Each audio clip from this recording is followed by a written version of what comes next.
Senhor Jesus, mestre amigo, companheiro de tantas vidas e de tantas jornadas, mentores espirituais que caminham conosco nessa encarnação, mentores espirituais que nos abraçam e nos acolhem nesta casa, irmãos franciscanos que sempre abençoam as nossas atividades.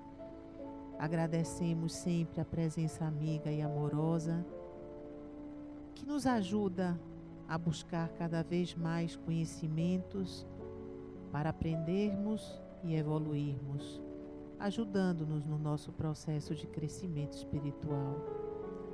Ilumina e intui, Senhor, o nosso palestrante Adenauer, e a mensagem que ele hoje nos traz possa tocar o nosso coração naquilo que mais precisamos ouvir. Mestre amigo, que a sua paz, que a sua luz estejam conosco agora e sempre. Assim seja.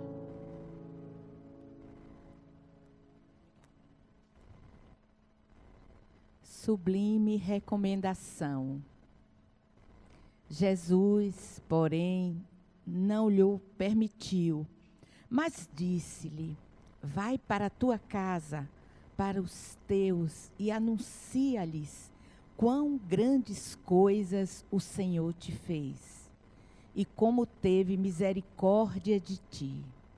O Evangelho de Marcos, capítulo 5, versículo 19. Eminentemente expressiva a palavra de Jesus ao endemoniado que recuperara o equilíbrio ao toque de seu divino amor. Aquele doente que, após a cura, se sentia atormentado de incompreensão, rogava ao Senhor lhe permitisse demorar ao seu lado para gozar-lhe a sublime companhia. Jesus, porém, não lhe permite e recomenda-lhe: procure os seus para anunciar-lhe os benefícios recebidos. Quantos discípulos copiam a atitude desse doente que se fazia acompanhar por uma legião de gênios perversos?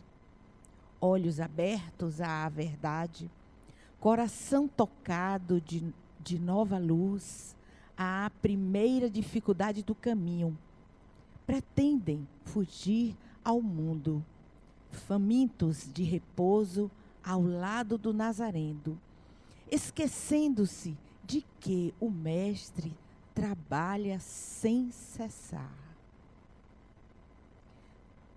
O problema do aprendiz do Cristo não é o de conquistar feriados celestes, mas de atender aos serviços ativos a que foi convocado, em qualquer lugar, situação, idade e tempo. Se recebeste a luz do Senhor, meu amigo, vai servir ao Mestre junto dos teus, dos que se prendem à tua caminhada. Se não possuis a família direta, possuis a indireta. Se não contas parentela, teus vizinhos e companheiro. Anuncia os benefícios do Salvador, exibindo a própria cura. Quem demonstra a renovação de si mesmo em Cristo, habilita-se a cooperar na renovação espiritual dos outros. Quanto ao bem-estar próprio, serás chamado a ele no momento oportuno. É do livro Vinha de Luz, essa mensagem de Chico Xavier, pelo Espírito Emmanuel. Meus irmãos, muita paz. Esta semana recebi uma solicitação para orar por um jovem que teve um aneurisma. E é interessante como nós lidamos com a dor, com a doença, de uma forma quase que desesperada. E eu, como já tinha passado há 2 anos atrás por um AVC, aguardei um momento oportuno, concentrei-me e solicitei a um amigo espiritual que fosse fazer uma visita ao rapaz. Mas eu fico curioso em saber o desfecho. Vai desencarnar, não vai desencarnar? Vai ficar com sequelas, não vai? E tenho a oportunidade, muitas vezes, de ouvir a resposta, o que me tranquiliza.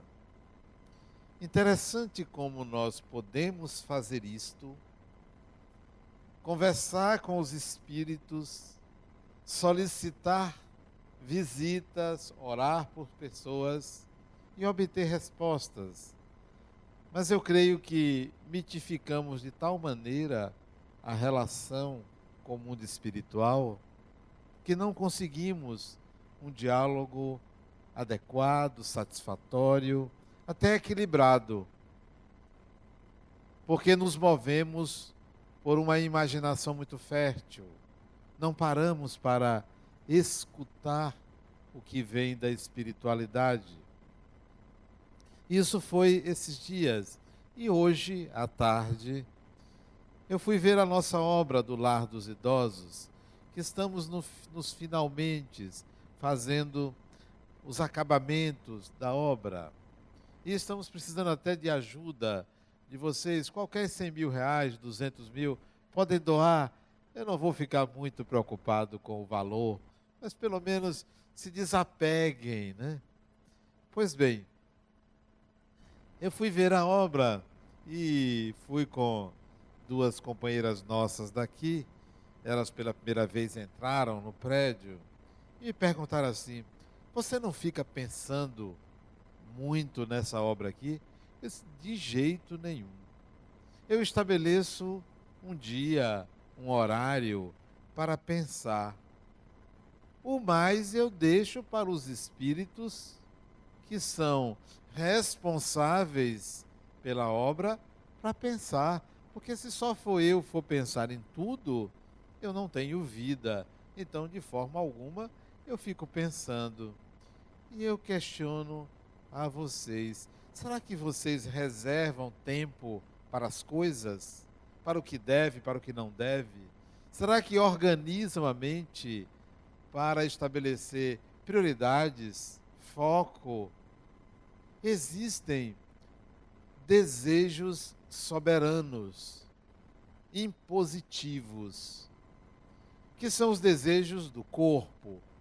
Um desejo impositivo, um desejo soberano é comer, alimentar-se. Então isso é um desejo soberano. Mas devem existir objetivos soberanos,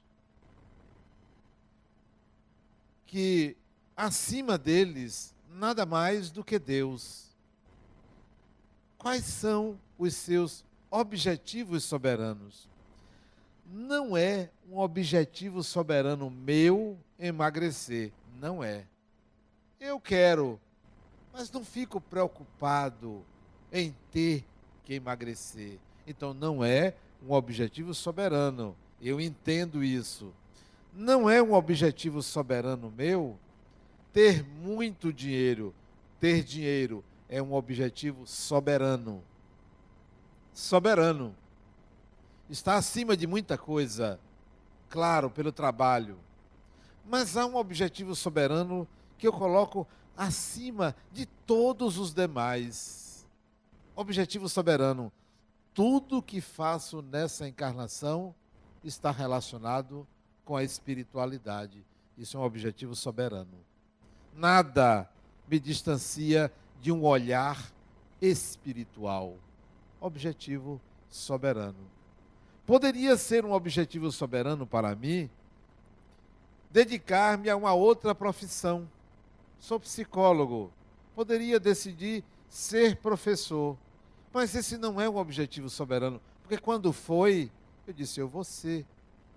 Eu era engenheiro. Eu decidi, vou ser psicólogo. Entrei na universidade. Passei no vestibular. Só tinha uma universidade, à minha época, de psicologia, uma faculdade de psicologia. Passei, porque eu tinha como objetivo soberano. Um ano depois, eu abandonei psicologia. Mas o objetivo era soberano. Eu abandonei.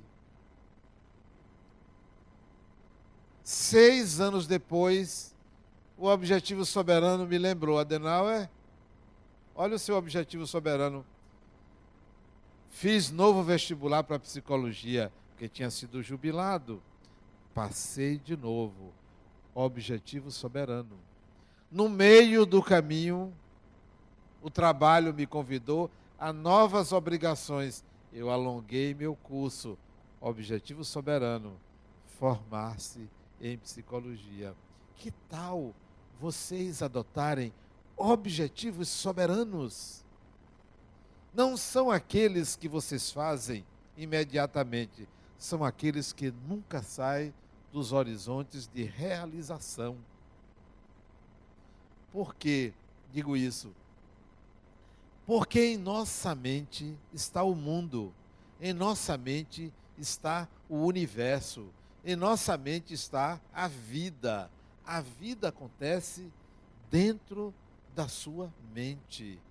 Nada lá fora acontece senão para estimular ou sendo colorido pelo que acontece no seu mundo interior. Então, trabalhe essa mente.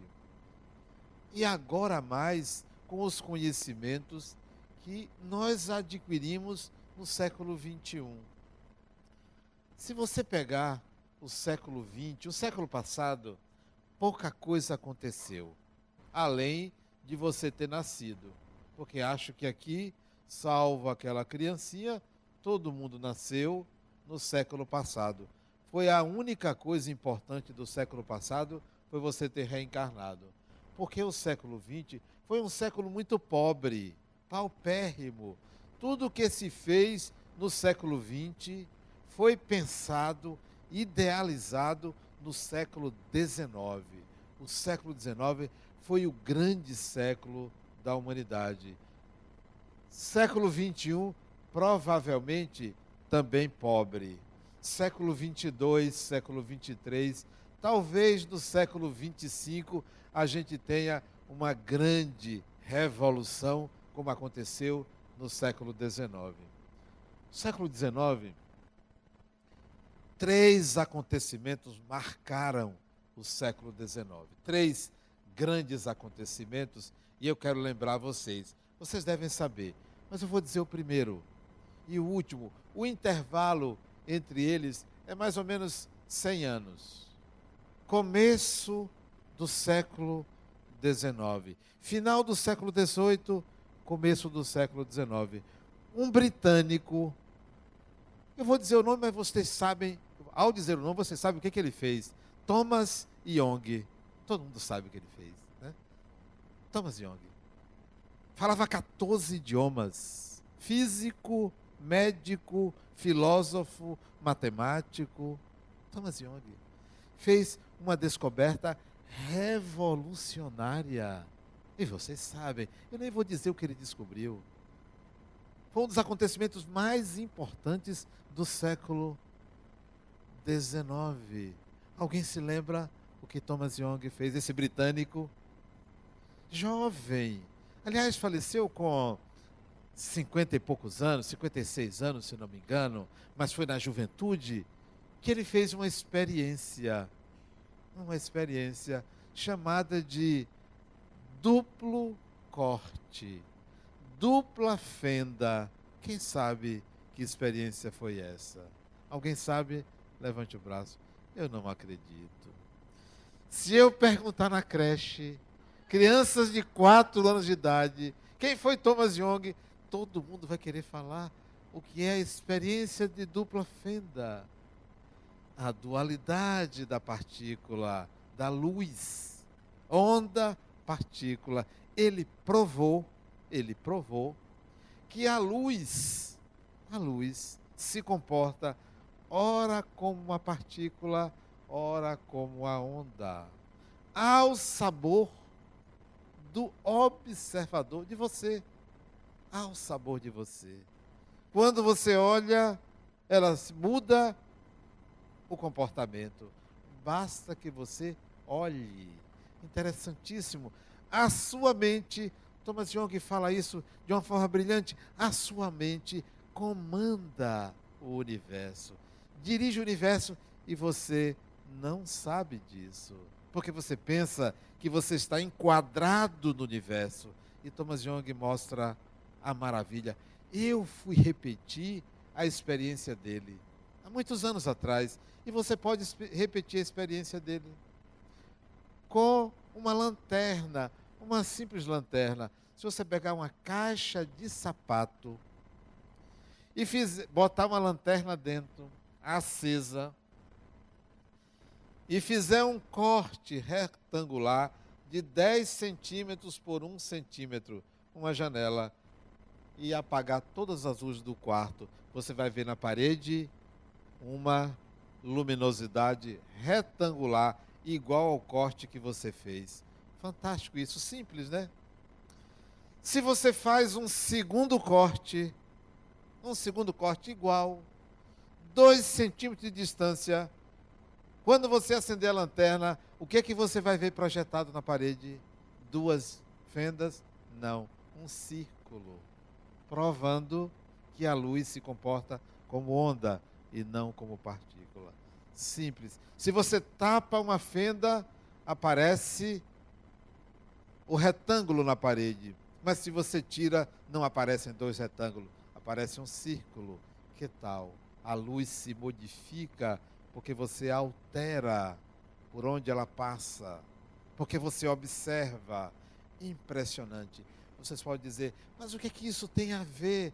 Isso tem a ver com a participação da consciência no universo. Algo impensado. E ele prova. Ele assertivamente coloca que a mente participa do universo.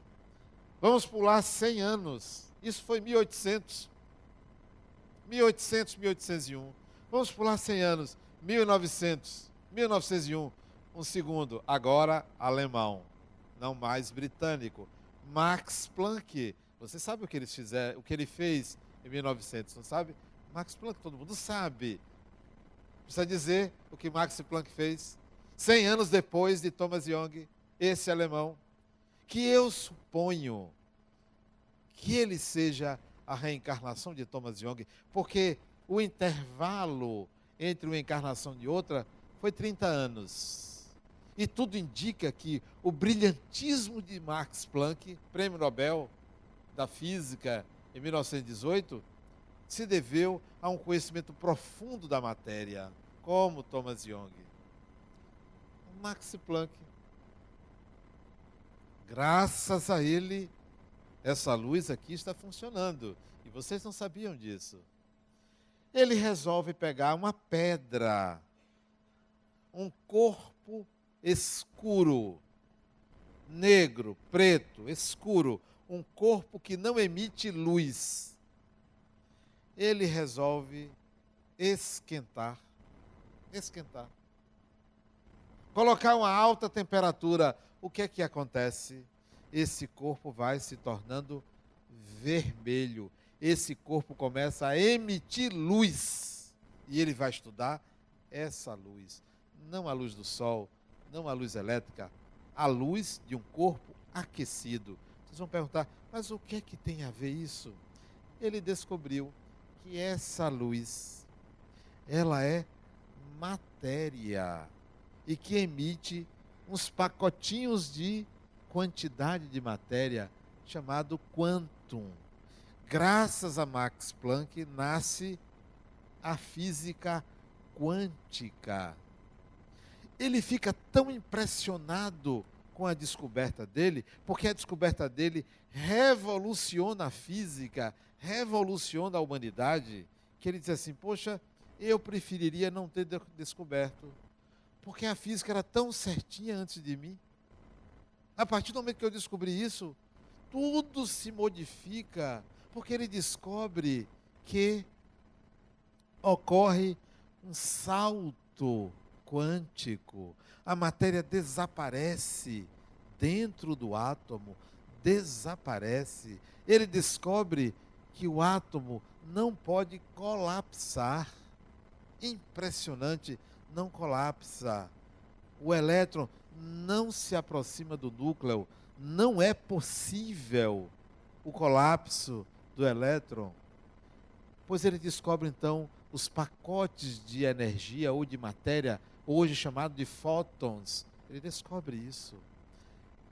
Juntando com os conhecimentos de Thomas Young, a física quântica, a moderna física quântica ou a nova física quântica diz: o observador participa de todo fenômeno que ele enxerga, vê ou percebe. Confirma tudo pelo estudo da luz. Dá para lembrar o que alguém disse, né? Brilhe a vossa luz. Jesus falou isso em Mateus 5,19. Brilhe a vossa luz. Tudo, a partir do estudo da luz, pega o século XIX e se transforma em século das luzes. Graças à física quântica, existe o celular, o computador, o chip do computador. Graças à física quântica, às ideias da física quântica, a energia elétrica deu sobrevida ao planeta Terra.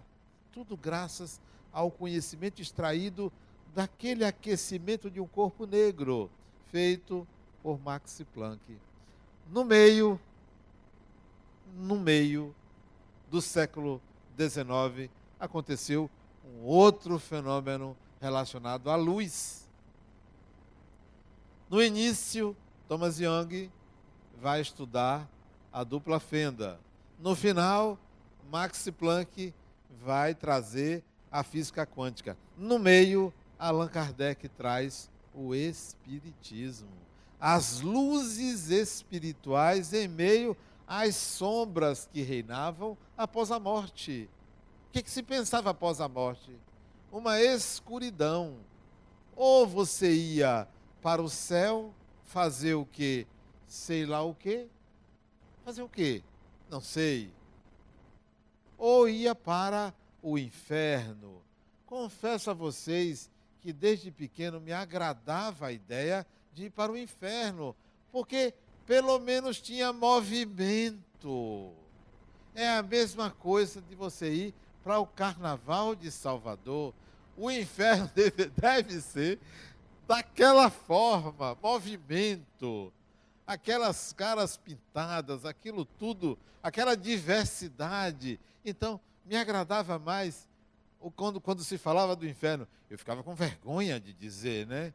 Que eu queria saber como é que era, porque poderia ser excomungado, porque aquele céu cheio de querubim, de anjo, aquilo me soava a algo meio piegas, né? Eu não quero isso, ainda tenho muita coisa para viver, né? Muito erro para cometer, muito desejo para realizar.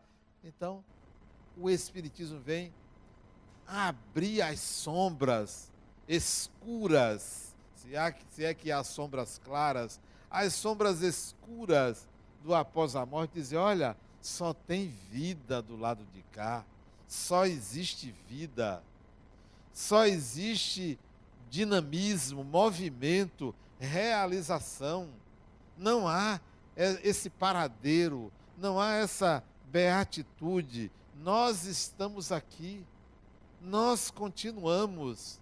Então, o Espiritismo descortina, é a terceira revolução, não é a terceira revelação, a terceira revolução naquele grande século que foi o século XVIII.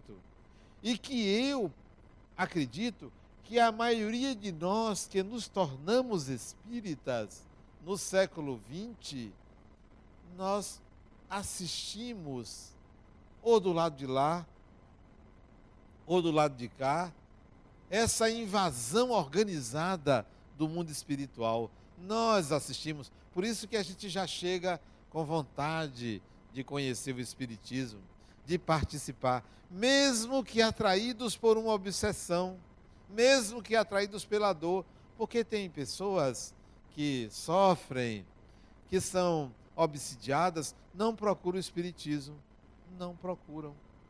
Tem pessoas que rejeitam o espiritismo, não alcançam, não entendem, são preconceituosas, mas nós outros, mesmo que tomados pela obsessão, a gente quer, a gente busca, a gente já aceita, já entende. Então, participamos desse movimento.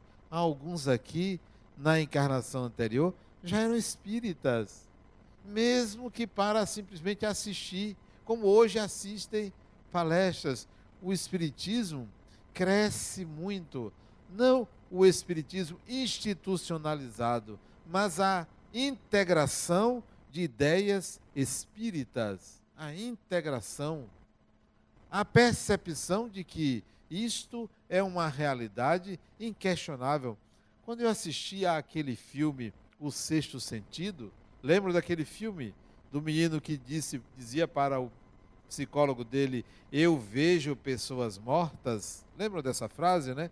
Eu vejo pessoas mortas. E ele estava falando com um desencarnado, né?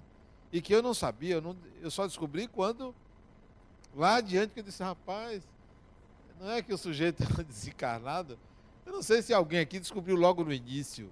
Eu não descobri. Para mim, ele era encarnado.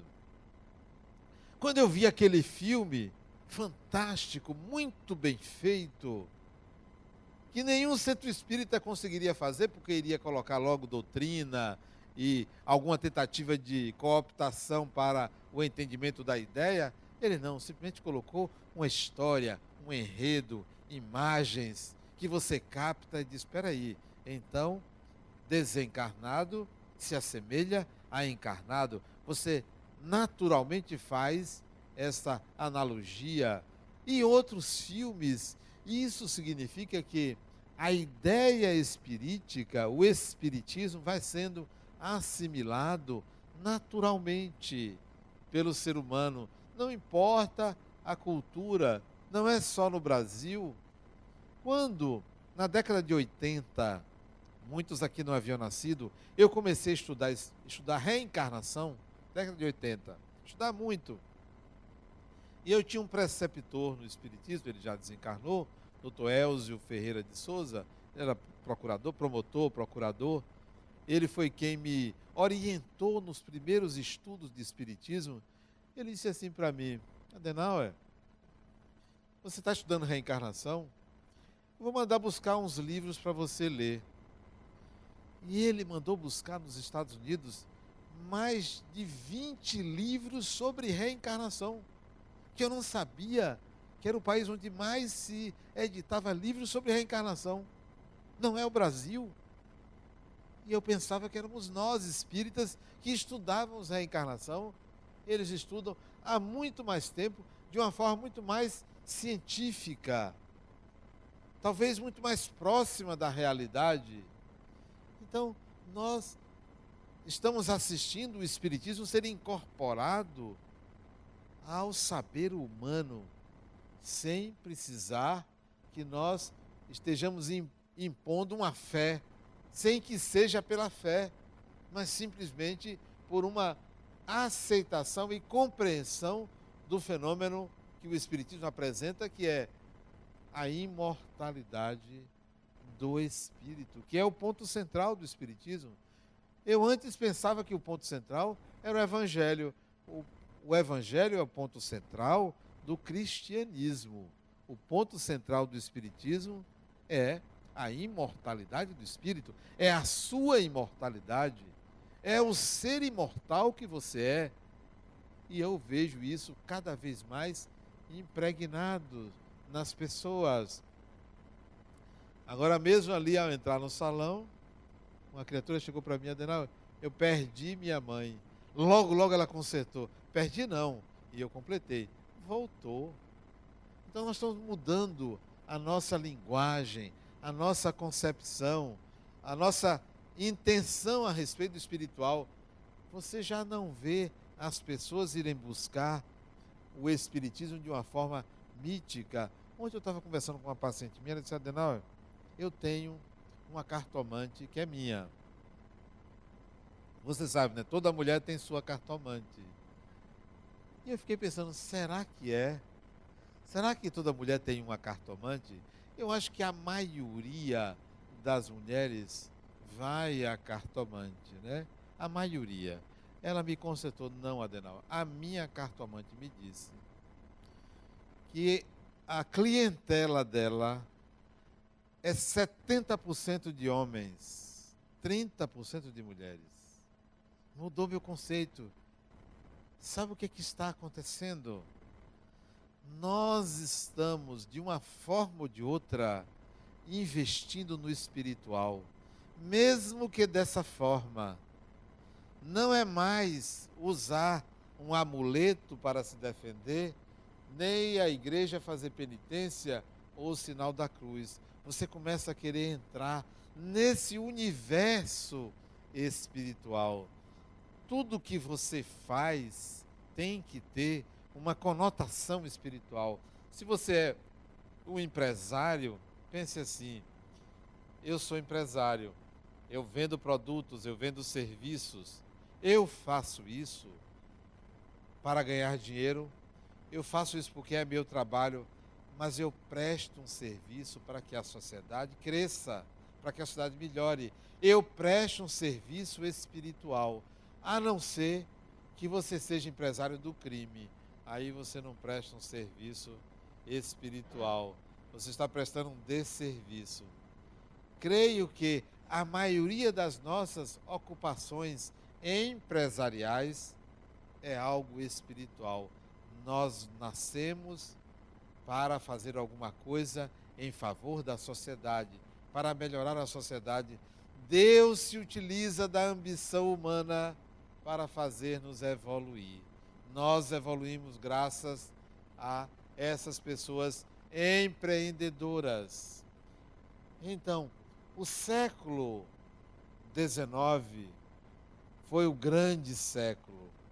Sucedeu a um outro século também valioso, que foi o XVIII, mas no século XIX aconteceu muita coisa. A escravidão foi erradicada no século XIX, não foi no século XX. Grandes descobertas científicas para a saúde humana vieram do século XIX. Então, século XX só tem uma saída para se transformar num grande século, mas provavelmente será ultrapassado. É nós transformarmos esse século no século do Espírito.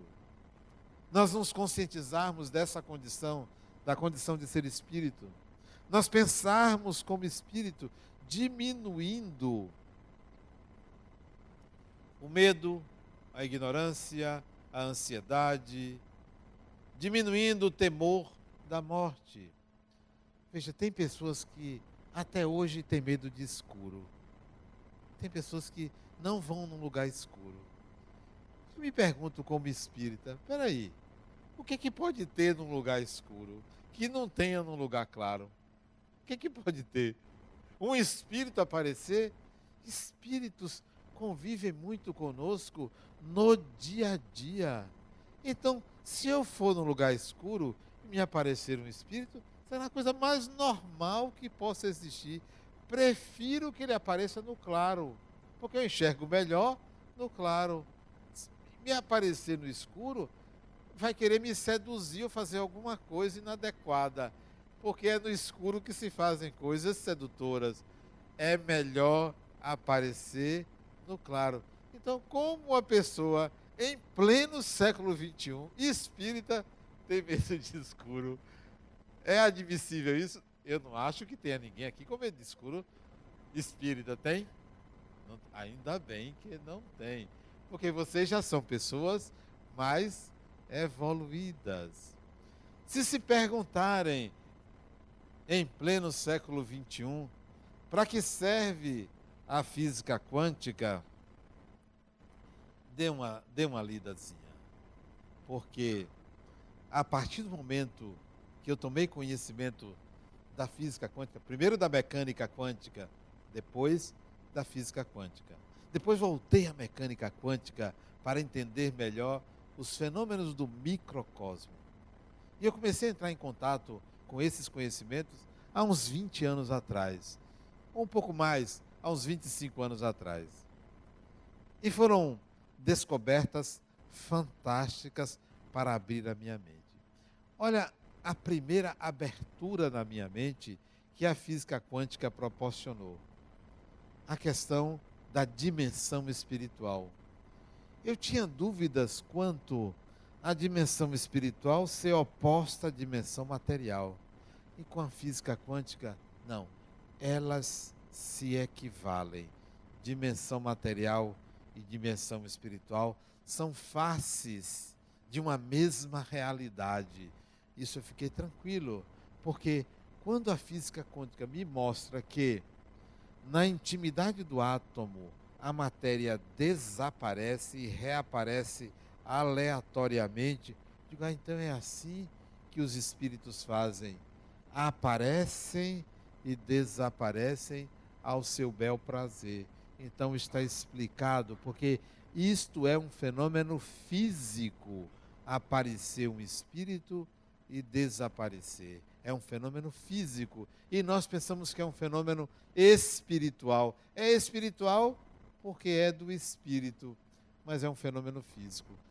Todos os fenômenos que acontecem com o ser humano são fenômenos espirituais. Todos os fenômenos que impressionam a matéria são fenômenos materiais, mas eles estão imbricados. E eu vim entender isso estudando a física quântica. Estudando a física quântica, eu também descobri que eu posso mudar a realidade, que eu posso mexer no universo, eu posso mexer na vida das pessoas. Que coisa fantástica! Você pode mexer na vida das pessoas, não apenas por influenciar, por decidir, por fazer, por conduzir. Então, eu vou tomar consciência desse meu poder de mudar a vida de uma pessoa.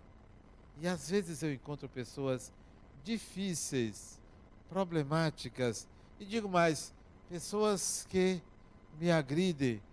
Eu vou desejar uma coisa para essa pessoa e vai acontecer. Eu quero que aconteça. É um poder que eu tenho.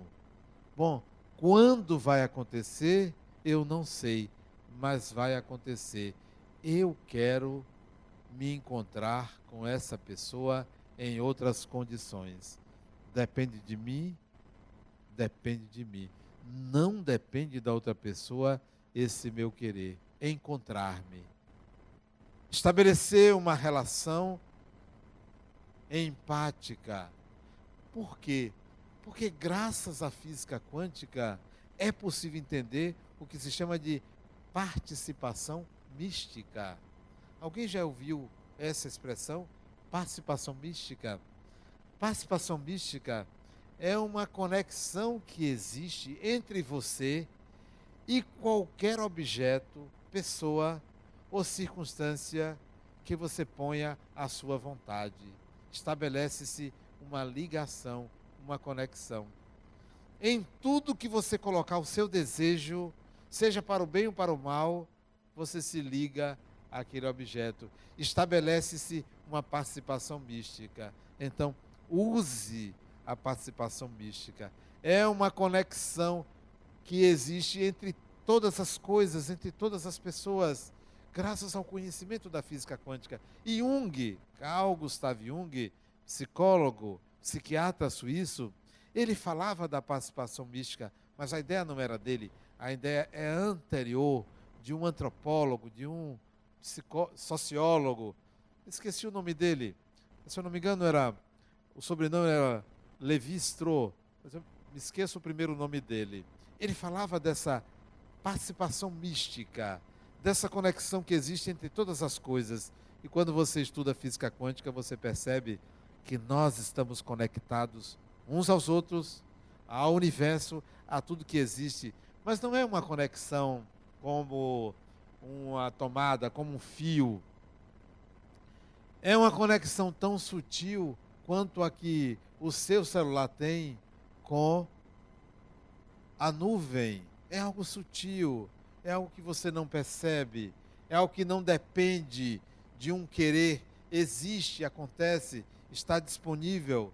É aquilo que se chama GPS, é algo que existe, que está aí, que foi colocado para que o ser humano entenda que tudo pode estar alinhado.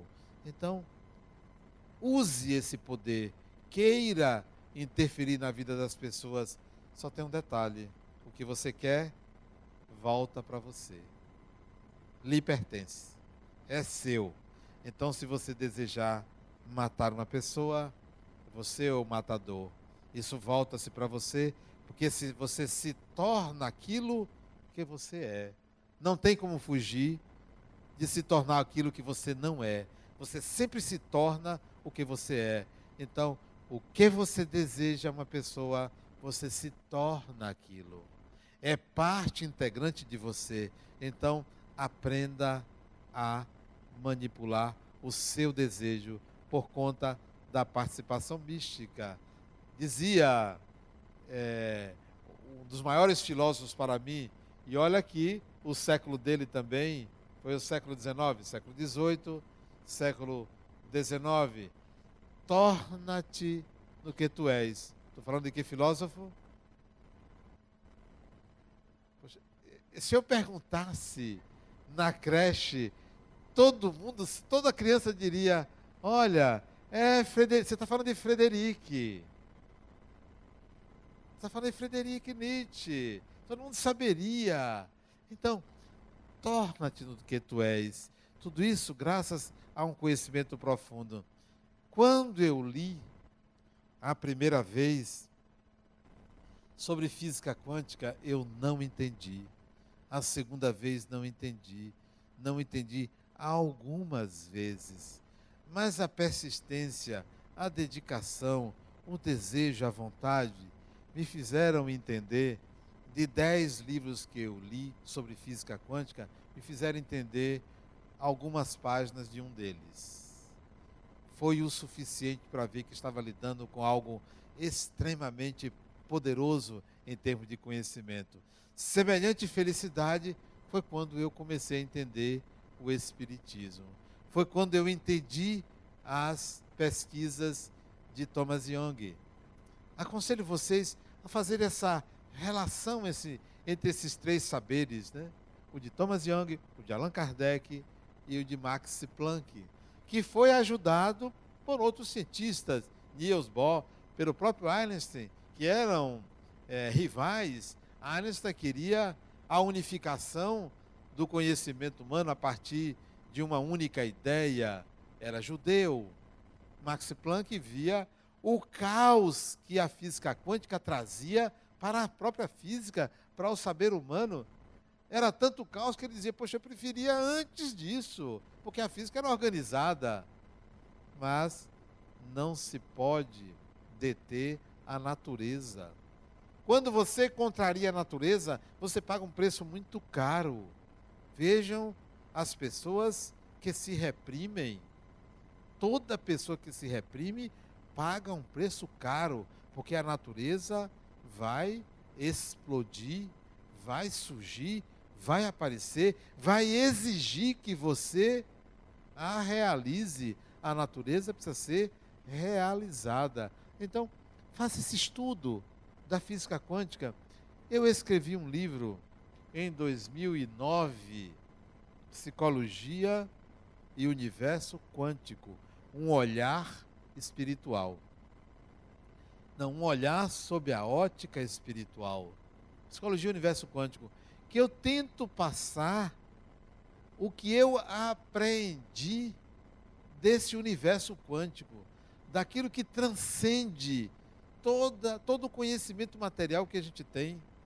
É algo muito mais profundo. Eu comparei na época, quando escrevi o livro, a descoberta de Copérnico. Não foi Copérnico que descobriu que a Terra, ou foi Galileu, que não era o centro do universo? Foi Galileu, não foi? Galileu. Eu comparei a Copérnico, o conhecimento de Copérnico e a descoberta de Galileu. Tirou o ser humano aquela ideia de que a Terra estava parada e o céu girava em torno. Saiu daquela condição primitiva e começou a ver que a Terra viajava no espaço, assumindo uma maioridade. Eu vivi hoje uma experiência como essa. Eu estava passeando com meu neto, toda quinta-feira a gente conversa, e ele disse assim: vovô, eu queria ser como você. Mas eu fiquei tão envaidecido, né? Você ouvir de uma criança de 4 anos dizer: vovô, eu queria ser como você. E eu pensei assim na hora, e ele parou, disse só isso, e eu pensei assim: deve ser porque eu sou grande, sou bonito, né? Deve ser porque eu tenho carro. Aí eu olhei para ele e ele disse, aí eu disse assim: mas por que você queria ser eu? Porque você tem um tablet.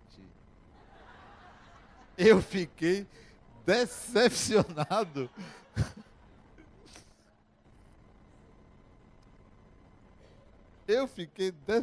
Eu acho que essa decepção é a mesma de alguém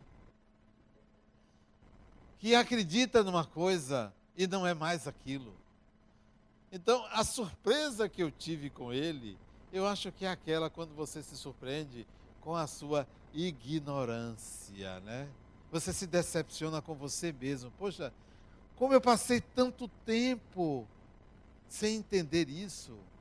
Quanto tempo eu perdi acreditando em fantasias.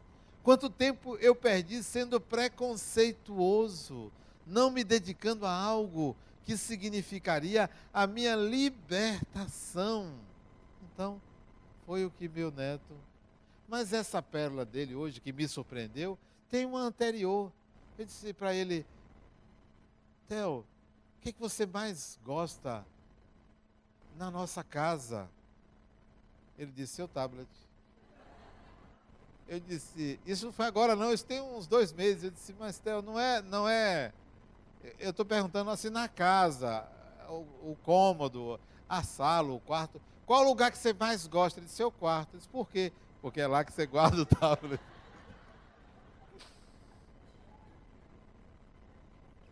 É uma figura, né? E ele dizer que queria ser igual a mim, porque eu tinha o tablet. Eu fiquei decepcionado. O Espiritismo, quando entra em nossa vida, nos liberta, nos alimenta de uma energia, de uma vitalidade que nos leva a enfrentar qualquer desafio, porque se eu sei da minha imortalidade, se eu integro a minha imortalidade, eu sou capaz de enfrentar qualquer coisa, qualquer dificuldade. Sei que as dificuldades, sei que aquilo que me oprime, aquilo que me diminui, é temporário. Aquilo que me agride, que eu não consigo mudar, é temporário. Porque o destino do espírito, o nosso destino, é ser o sol. O nosso destino não é o ocaso, não é o desaparecimento, é ser o sol, é brilhar. Então, para mim, o Espiritismo significou esse alimento permanente, soberano. Isso a partir do século XIX. Lia aquele conhecimento com uma avidez fantástica, e ao terminar o Livro dos Espíritos, de ler o Livro dos Espíritos, eu disse: eu já sei disso, eu já sabia daquilo, e tenho certeza, porque nós estamos adiante no tempo, ao considerar a imortalidade do espírito. Quando você se aprofundar, você vai dizer: poxa, eu já sabia disso, é óbvio isso, não tem outra explicação para a humanidade, não tem outra saída, não tem outro jeito, senão a gente entender que há algo muito maior, muito mais amplo a ser vivido, que a gente não pode ficar nesse nessa rotina pequena. Quando eu era mais jovem, eu às vezes ia para Fonte Nova assistir a alguns jogos. Ia mais com os amigos, porque eu tinha que ser homem, e homem ia para Fonte Nova, então eu ia. Eu ia com os amigos, né? Tinha que fazer coisas porque eu tinha que me afirmar a minha masculinidade, então eu ia. Mas confesso a vocês que tinha 2 times jogando, ora eu torcia para um, ora eu torcia para o outro, mas eu ficava com vergonha porque os meus amigos torciam para um time e eu ficava ali, que jeito, né? Eu torcia para um, torcia para outro, porque era o futebol. Aí, mas aquilo de alguma forma me dava prazer, porque estava com meus amigos e entendia um pouco de futebol, achavam as jogadas bonitas. Pronto. Imagine se naquela época eu assistisse um jogo do Barcelona com Real Madrid. Aquilo ali era um desastre. Aquilo não era futebol aqui que eu assisti aqui. Futebol, você quer assistir?